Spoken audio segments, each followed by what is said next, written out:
Halo Pak Kelvin, jadi kami dari kelompok 6 kelas LD01 ingin mempresentasikan hasil kerja kelompok kami. Jadi kami memilih topik Agile Methodology in Cooperative Mitra Kasih Hospital. Jadi kami mengambil contoh kasus dari pengembangan aplikasi pada koperasi di Rumah Sakit Mitra Kasih. Jadi kelompok kami beranggotakan 6 orang dengan saya sendiri Muhammad Gas Arsyad, Muhammad Sinang Abdul Syakur, Jonathan Ken Filbert, Jonathan Andrianus, Vincent Alexander Haris, dan yang terakhir Vincent Leonardo.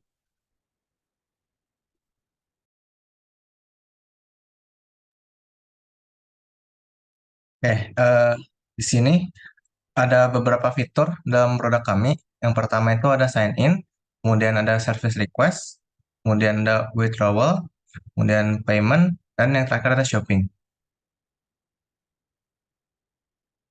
Oke, untuk fitur yang pertama itu sign in dan sign up. Nah, di sini user bisa melakukan sign in dan sign up, ataupun user juga bisa menambahkan fitur un- untuk melakukan sign up atau sign in secara dengan menggunakan fingerprint. Oke, yang kedua itu ada fitur service request. Nah, di fitur ini user dapat memilih beberapa penawaran pelayanan yang disediakan oleh koperasi. Setelah user memilih penawaran pelayanan yang diinginkan, kemudian untuk pembayarannya akan dilakukan secara terpisah di fiturnya sendiri. Oke, untuk yang ketiga ini ada withdrawal.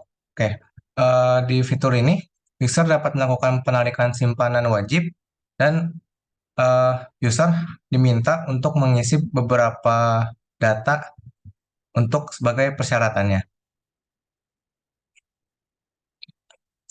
Oke, untuk yang keempat ada fitur payment. Nah, di fitur ini user akan melakukan pembayaran seperti pembayaran pelayanan yang sudah dipilih ataupun eh, melakukan pembayaran-pembayaran yang belum terlunasi. Oke, dan yang terakhir itu ada fitur shopping. Nah, di fitur shopping ini, user dapat melakukan pembelian seperti pembelian pulsa ataupun tagihan-tagihan.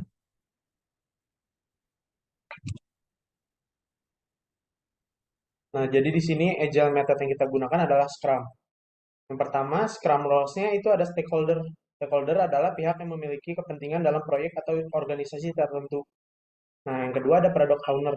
Product Owner adalah yang bertanggung jawab atas keberhasilan produk. Contohnya di sini adalah Pajuan. Scrum Master yang ketiga adalah orang yang memfasilitasi tim untuk mengadopsi praktik Scrum dan mencapai tujuan proyek. Di sini contohnya adalah Mr. White. Dan yang terakhir ada development team yang berperan dalam pembuatan produk itu sendiri. Nah, di sini itu development teamnya kita sendiri. Nah, dapat kita lihat di sini eh, kita sudah membuat user story-nya ya. Di sini kita memilih 5 story title, yaitu sign in and sign up, service request, withdrawal, payment, dan juga shopping. Di sini kami sudah mengikuti format user story pada umumnya ya. Jadi ada SA, I want to, so that misalnya kita ambil contoh yang sign in dan sign up. As a user, I want to be able to reset my password if I forget it, so that I can continue to use the application. Jadi di sini user pengen ada fitur apa remember apa bukan remember me tapi fitur misalnya dia lupa password jadi nanti dia bisa mereset passwordnya. Nah di sini juga kami sudah membuat acceptance criteria untuk tiap story title-nya ya. Ya, boleh next. Nah di sini kami juga sudah melakukan sprint planning. Di sini kami menentukan tim capacity dan juga available effort hours-nya. Di sini karena ada 6 orang dan asumsi kami per orang itu kerja 8 jam per hari ya. Nah, habis itu nanti dikali 8 lagi, jadi 320 si tim kapasitinya. Nah, kami juga menggunakan focus factor sebesar 0,8 sehingga saat dikalikan kami mendapat 256 di sini. Nah, di bawahnya ada available effort hours untuk setiap orangnya. Jadi untuk Sinan dia bakal kerja dalam 8 hari itu dia bakal kerja 6 hari. Nah, habis itu untuk tiap jamnya ada 2 sampai 6 hari. Dan 2 hari dari situ tuh dia buat scrum activity seperti berdiskusi dengan yang lainnya. Nah, habis itu kita dapat misalnya kita totalkan 48 hingga 136 jam ya di available effort hours-nya. Oke, lanjut. Nah, di sini ada product backlog. Product backlog ini sebenarnya dari user story tadi kita dimasukin ke sini aja. Habis itu kita sudah menentukan tipenya, size-nya, habis itu priority-nya, dan mau dimasukin ke sprint berapa. Oke, lanjut. Nah, di sini ada sprint backlog. Sprint backlog ini merupakan PBI-PBI tadi yang sudah kami konversi ke tas-tas yang manageable untuk tiap orang. Dapat kita lihat misalnya di sini ada yang tadi ya, fitur tadi sign in sign up. Habis itu kita sudah bagi menjadi 3 task dan kita bagi kepada Vincent, Alexander dan juga Sinan. Nah, di sini juga kita sudah membuat size dalam hours dan juga priority-nya dalam should, must, sama could. Nah, di sini kami hanya eh, display sebagian saja karena sebetulnya di sprint backlog ini ada banyak banget ya. Oke, lanjut.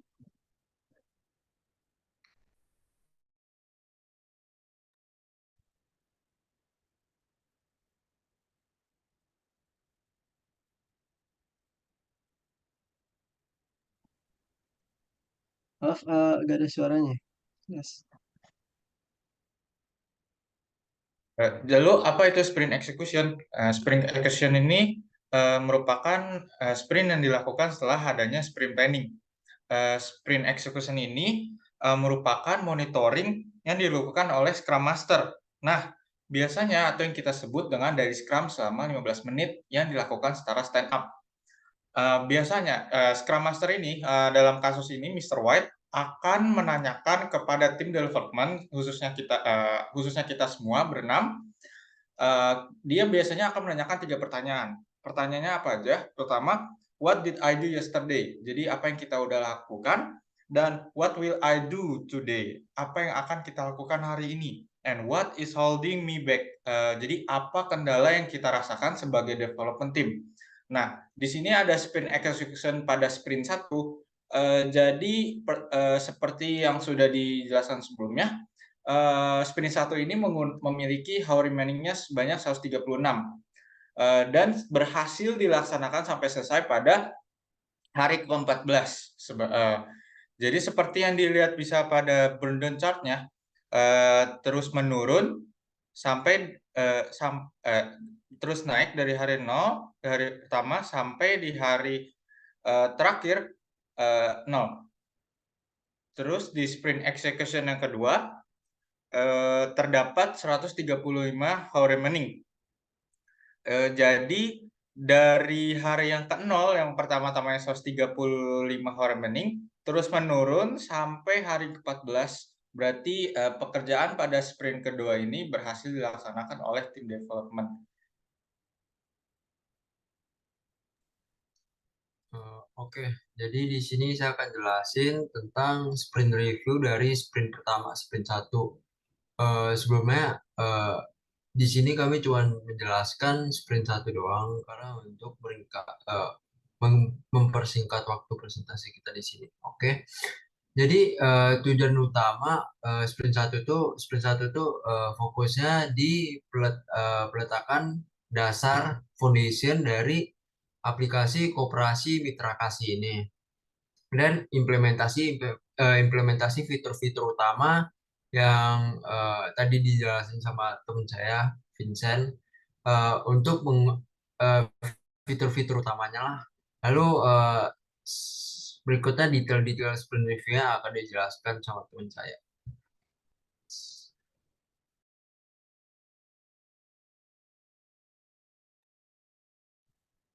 Jadi pada sprint review pertama ini kita mendapatkan beberapa hasil.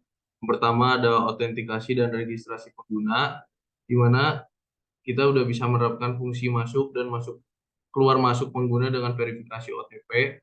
Yang kedua ada permohonan pinjaman, di mana kita mengembangkan fitur yang memungkinkan pengguna untuk mengajukan pinjaman. Yang ketiga ada penarikan deposit, menerapkan fungsi yang memungkinkan pengguna untuk mengajukan penarikan deposit. Yang keempat ada pembayaran utang, kita mengintegrasikan fitur yang memungkinkan pengguna melakukan pembayaran utang. Dan yang terakhir kita mudah melakukan pembayaran tagihan dan isi ulang, di mana pengguna dapat dengan mudah membayar tagihan mereka melalui aplikasi. Sprint pertama ini berhasil memberikan fungsionalitas inti yang diperlukan untuk aplikasi koperasi mitra kasih. Anggota koperasi sekarang dapat masuk, melihat permintaan layanan mereka, mengajukan pinjaman, menarik simpanan, melakukan pembayaran hutang, dan dengan mudah membayar tagihan atau menambah pulsa mereka.